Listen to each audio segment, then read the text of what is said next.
Hey guys, this is Sarah from Arrow and Apple, and I'm going to give you a little bit of a tutorial on the curves tool in a color story. So let's get started. So first of all, I have already edited this picture and I just edited it with curves. So I'm going to show you a little bit before and after of this picture of the beautiful Laura Gummerman.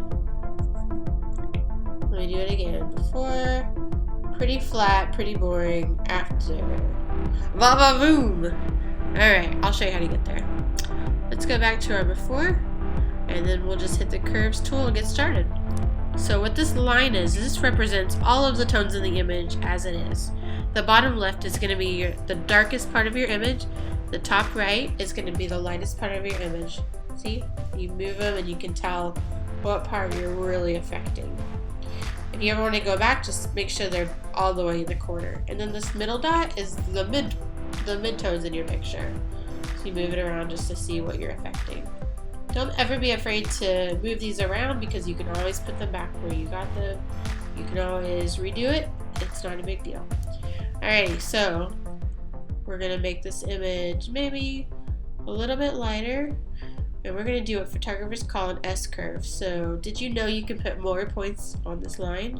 So just by touching it, we're going to do that.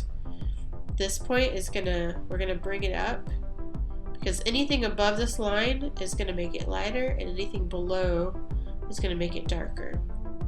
So this is gonna affect the lighter parts of the image and we're just gonna make those even lighter. And then this point right here, we're gonna pull it down pretty drastically so it's a little bit more drama. So that just really adds a big old bump of contrast. You can even kind of pull the highlights down to make it a little more muted if you want to. I wouldn't go too far because then it gets real nuts. See? We'll just do a little bit.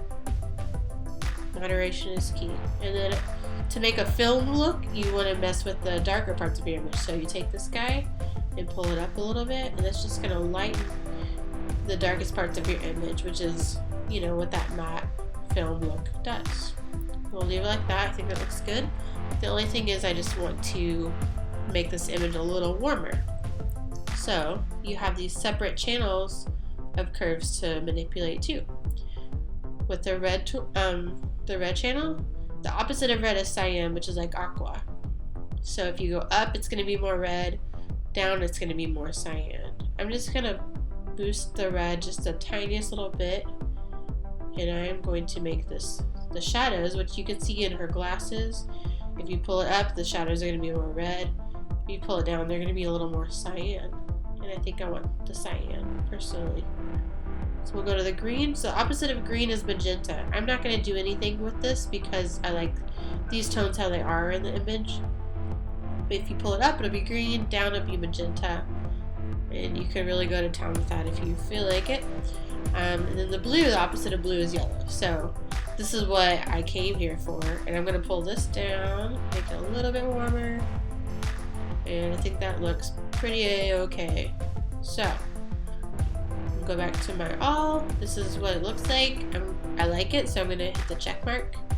And we're done. So let's look at the before and after again. Before.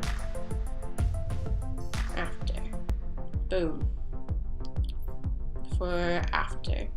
I'm kind of obsessed with before and afters, but I feel like I'm not the only one. So anyway, if you have any questions about the curves tool, I'd be happy to answer them, and thank you, A Beautiful Mess, for having me.